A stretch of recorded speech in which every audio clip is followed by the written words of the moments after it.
Now I get a lot of people messaging me asking me what can they do for their abs, how can they get abs like me, what is the best ab exercises that they can do. Now in my opinion, I don't think there's a best ab exercise in particular that you can do, but there is effective ab exercises and ineffective, not really worth doing ab exercises.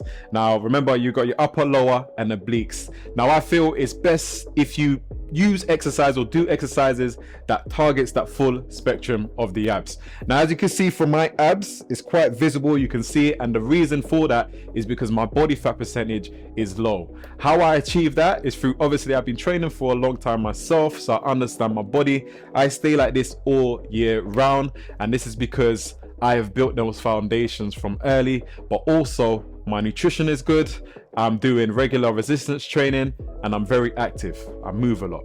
Okay, so when it comes to reducing belly fat percentage, there's a few things that you need to take into consideration.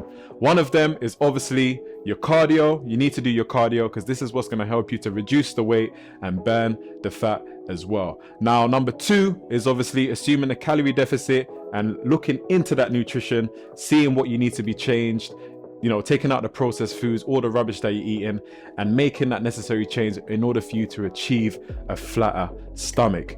And number three, overall resistance training plus ab specific resistance training, because you got to think of the abs like any other muscle. Just as you do bicep curls, your squats, your back with weights, you do it with weights, and that's how you need to approach your abs, with resistance training. Not to say that your bodyweight ab exercises is not worth doing, but there's a time and a place for both, and I feel that doing both will help to complement your abs. All right, so without further ado, let me get into it and show you guys my top 3 recommended ab exercises that I feel that you should do if you want your abs to pop. Let's get to it. Okay guys, so the first ab exercise that we're going to be going into is called the Roman chair. Now this exercise is great for your abs, specifically the upper and lower abs and also your glutes. Now, because I don't have the actual machine here, I had to do a little modification for this exercise, but I'm going to put a video up here because some of you might have access to this machine of how you can perform it in your gym if you have this machine. All right, so we're just going to go into this one. This is really good for your abs, for your core, improving posture and core stability as well. What we're going to do is use a weight, because obviously we want to create tension like any other muscle. The abs needs to be under some sort of tension for them to grow, for them to develop. So this is what we're going to do. So I have a 5 kg here, and what we're going to do here, I'm just going to show you the actual movement. You're keeping your legs under here. So I've created a little dumbbell stack here for me to keep my legs secure. And you're gonna, what I like to do, some people hold the weight in the front, but I'm gonna distribute at the back. Why I've done that is because obviously gravity is gonna be pulling against you, so your abs would have to work harder to keep itself secure and to keep you nice and tight. So this is what you're gonna do.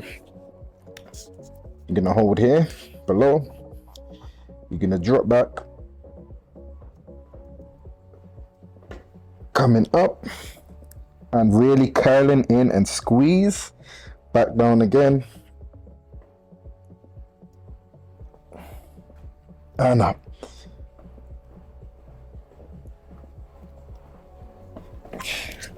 So when you're coming back up, it's really important to really engage your abdominals and get that full stretch. I think it was Mike Mentzer which actually showed he actually goes a bit more lower than 90 degrees, which you can get a further stretch on your abdominals, but it's not advised for those who are beginners, because you have to at least have that foundational strength within your core in order to be able to go past that range of motion. So this is the first exercise that I recommend for you guys. Give it a try. I'm going to go for about a set of 12 reps for you guys to see exactly how it's performed. Let's get to it.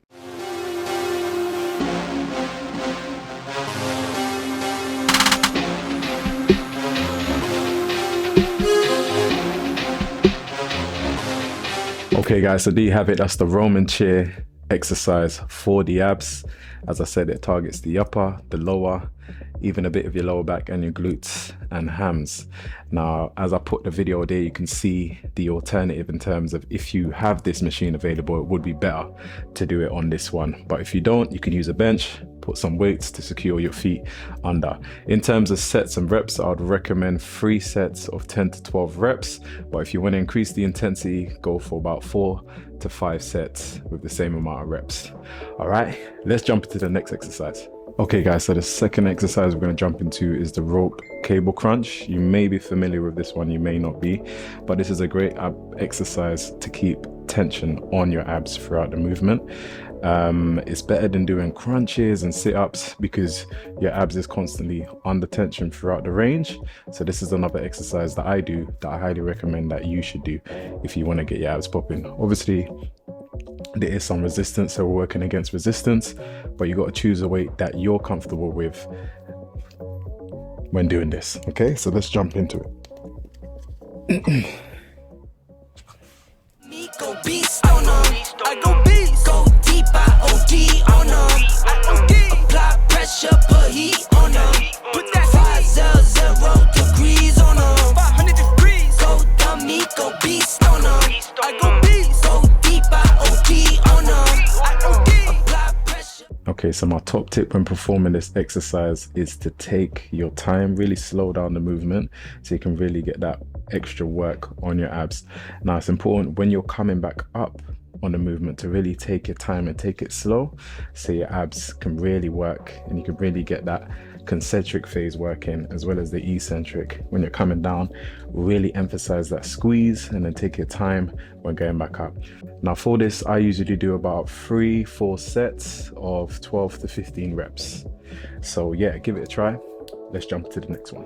Okay, so the last and final ab exercise that I recommend is the hanging leg raise, but I'm going to show you an alternative as well, with the hanging knee tucks for those who can't do the hanging leg raise, because you need good level or strong hip flexors to be able to keep your legs straight to raise to the bar. Now this one is great for overall ab development in terms of upper, lower, you're working everything there. So this is something I recommend. Now for those who are a bit more advanced and want to increase the tension or resistance on your abs, what you can do is use weights. You can maybe grab some ankle weights and put them on your legs. That will help to further increase the workload and tension upon the abs. If you don't have that, another way you could do is going really slow with the movement in terms of when you bring your legs down, really taking it nice and slow on that concentric. Okay, so I'm just going to show you guys how that's going to look. Let's get to it.